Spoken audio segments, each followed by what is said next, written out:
Back from the dead.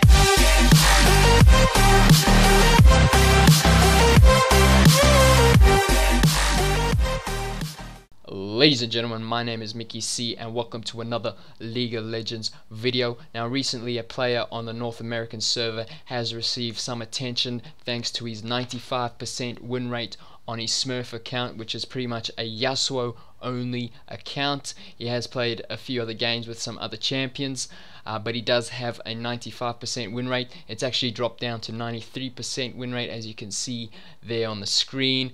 But his main account, which is in Challenger, is currently rank 13 and it was rank 11 yesterday. And on his main account he mainly plays Yasuo as well, so he's obviously a very good Yasuo player. So I thought I'd do a bit of a guide on how he plays Yasuo in terms of his build and his masteries and runes, etc. So let's get straight into the guide.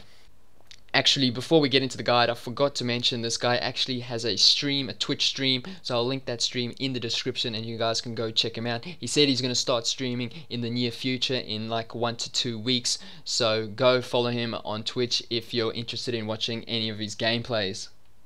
So we'll start with his masteries, and over the last 3 days he's pretty much only been going with this page. As you can see, 18 points in ferocity and 12 points in cunning, with the keystone mastery being fever of battle. He never ever goes warlords, or from the games I've seen he's never gone warlords at all, but over the last 3 days he's been going with this page. But prior to that he went with a slightly different page, and it was the only changes are, instead of going 12 points in cunning, he was going 12 points in resolve.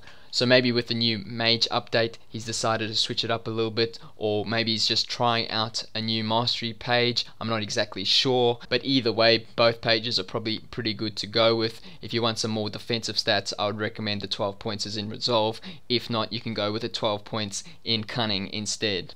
The only other mastery page he went with was this one here, where he has emphasis on the Thunderlord's Decree. I wouldn't recommend it though, because he only played with this mastery page in probably less than 5% of his games. Now let's take a look at his rune page on his Smurf account. This is pretty much similar to what he has on his main account, so I'll just go through the one on his Smurf account. So for reds he's got all attack speed, but he does have that one critical chance. I guess that's just for a meme. And then for yellows he's got 4 armor yellows and 5 scaling health yellows. Most people would either go with armor on Yasuo or scaling health, but he's gone with a mixture of the two. And then for greater quintuses he's got all attack speed, and for blues he's got magic resist.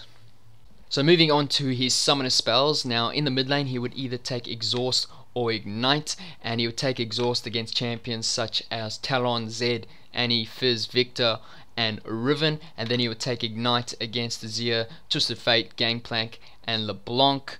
He never really took TP in the mid lane, but every time he played in the top lane he would take TP. So from this you can tell that in winning matchups he would usually take ignite, and in losing matchups he would usually take exhaust. So now let's talk about his items. So his starting items pretty much in every game was a Doran's Blade and a red pot. I never saw him go with the Doran's Shield or a longsword and 3 pots. It was always the Doran's Blade and just the 1 pot. As for his core items, in pretty much every game he would go with Phantom Dancer and Trinity Force. He very rarely went with Static Shiv over Phantom Dancer or Infinity Edge over Trinity Force.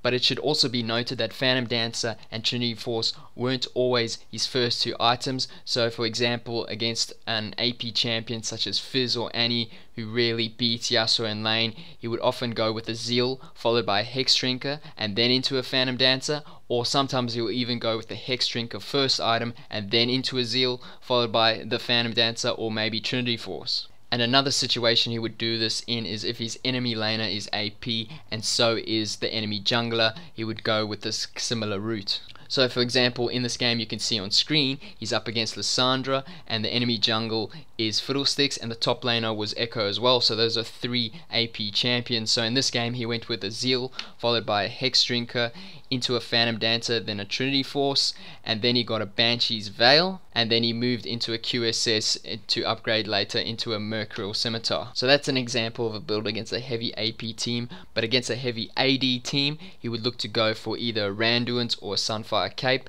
Lately he's been going for Randuin's because Sunfire Cape recently got nerfed, but prior to that he was going more with the Sunfire Cape.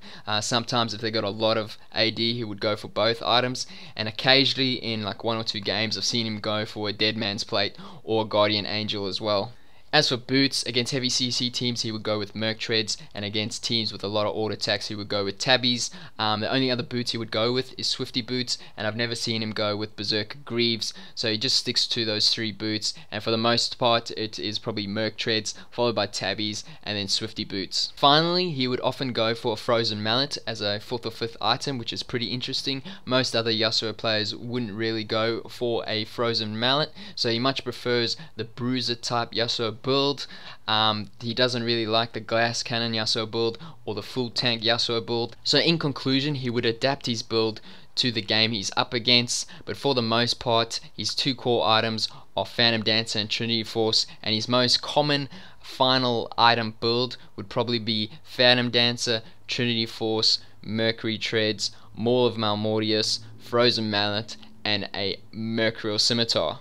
Last but not least, his skill order. So in range matchups he would start with E, and in melee matchups he would start with Q, which you see a lot of players do, but in every single matchup he will always max E first, and then he'll max Q second, followed by his Wind Wall, which is his W, and obviously he would max his ultimate whenever he can. And this is what a lot of high elo Yasuo players would do. So if you're a Yasuo player that is still maxing Q first, I highly recommend against it. You should be maxing E first in every situation. It provides more mixed damage because his E has an AP ratio, and it also provides greater mobility for Yasuo, and mobility is really good on Yasuo because the more he moves, the quicker his flow increases to gain his shield. So if you max E, it's more likely your shield will be up a lot more often. Ladies and gentlemen, this is going to be the end of the video. If you liked the video, let me know by leaving a like, and don't forget to subscribe.